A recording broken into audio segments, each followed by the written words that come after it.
Good morning, welcome back to my channel কেকে ব্লগের নতুন একটি ব্লগে সবাইকে অনেক ভালোবাসা। আশা করি সবাই অনেক ভালো আছো। তোমাদের আশীর্বাদ ভালোবাসা নিয়ে আমি অনেকটাই ভালো আছি।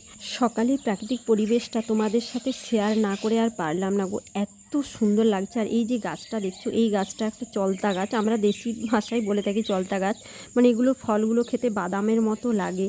মানে ছোটোবেলায় অনেক ছাড়িয়ে ছাড়িয়ে খেতাম, এখন আর খাইনি। আর এইদিকে দেখো একটা কাঁঠাল গাছ, এই প্রথম কাঁঠাল হয়েছে আমাদের বাইরে আগের দিকে। তো জুম করেছিলাম কিন্তু দেখা যাচ্ছে না, কেন জানি না।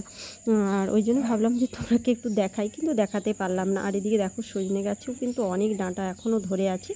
তো আমাদের গাছে তো আজকে অনেক ডাঁটা পাড়া হয়েছে, তোমরাকে এরপরেই দেখাচ্ছি। এই যে দেখো অনেক ডাঁটা, আজকে এগুলো বিক্রি করা হবে।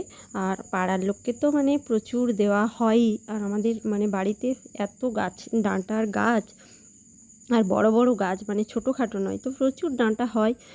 সবাই তো খাই, আর বিক্রিও অনেক করা হয়। আর এদিকে দেখো আমি দাঁড়িয়ে আছি আমার স্বপ্নের রাজপ্রাসাদ। হ্যাঁ, আমার মাটির বাড়ি হতে পারে, কিন্তু আমার স্বপ্নের বাড়ি, মানে আমার খুব প্রিয়। এখান ছাড়া আমার মানে এখানে আমার শান্তির ঘুম যেভাবে হয় অন্য কোথাও হয়নি, বিশ্বাস করো।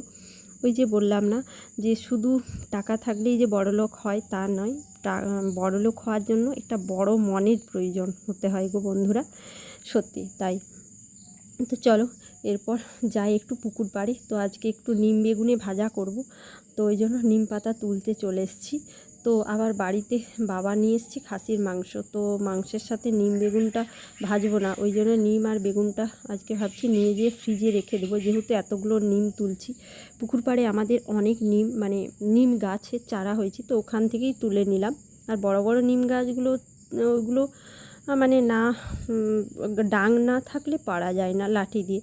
আর এই দেখো তোমাদের সাথে শেয়ার করছি, দেখো এটা ডুমুর গাছ। মানে ওইটা অনেক দিন পরে আমি দেখলাম। ছোটোবেলায় অনেক ডুমুর ফল পাকতো, তখন ডুমুর ফলও কিন্তু খেতাম। এই ডুমুর গাছটা আমাদের পুকুর পাড়ে যে হয়েছে আমি লক্ষ্যই করিনি, প্রচুর ডুমুর ধরেছে। তোমরা ভালো করে দেখো, মানে আগে ছোটো যখন থাকতাম প্রচুর এদিক সেদিকে ডুমুর গাছ হয়ে থাকতো। তো এখন মানে অনেক দিন পরে আবার ডুমুর গাছ দেখলাম, তো ভাবলাম তোমাদের সাথে শেয়ার করি ডুমুর গাছ। এই গ্রামের এই মানে এই প্রাকৃতিক পরিবেশগুলো আমার এতটাই ভালো লাগে, খুব ভালো লাগে। তবে হ্যাঁ, আমি এখানে এলে, বাবার বাড়িতে এলে অতটাও ভিডিও শ্যুট করি না, কেননা ওখানে থেকে ভিডিও কিছু শ্যুট করা থাকে, ওগুলো ছাড়তে হয়। আর এখানে নেটওয়ার্কের এতটাই প্রবলেম। আর তারপরে বাবার বাড়িতে এলে মনে হয় মায়ের সাথে একটু আধটু কাজ করে দিই, ঘরটা গুছিয়ে দিই, কেননা মা একা পারে না।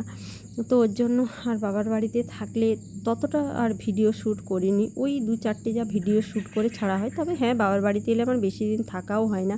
আর দেখছি প্রচুর কচি কচি নিম ধরেছে, অনেক অনেক। তো ভাবছি বেশি করেই তুলে নেব, তুলে ফ্রিজে রেখে দেবো, একদম 2 দিন হবে। তবে শনিবারে মঙ্গলবারে এইগুলোতে নিম খেতে নেই, আবার বৃহস্পতিবারেও নিম খেতে নেই, যেহেতু আমি হয়েছিলাম বৃহস্পতিবারে, আমার ভাই শুক্রবারে হয়েছিল, ওই জন্য শুক্রবারও নিম খেতে নেই। আমাদের ওই সোমবার আর বুধবার, মানে এই দিনগুলোতেই, আর রবিবার, এই 3টে দিনেই ডিম খাওয়া হয়। তো এদিকে বাবা এনেছে খাসির মাংস আর চিংড়ি মাছ, তো এদিকে চিংড়ি মাছের পোস্ত বানাবো আর খাসির মাংস করব, আলু দিয়ে চিংড়ি মাছের পোস্ত বানাবো আর আলু ভাজা করব।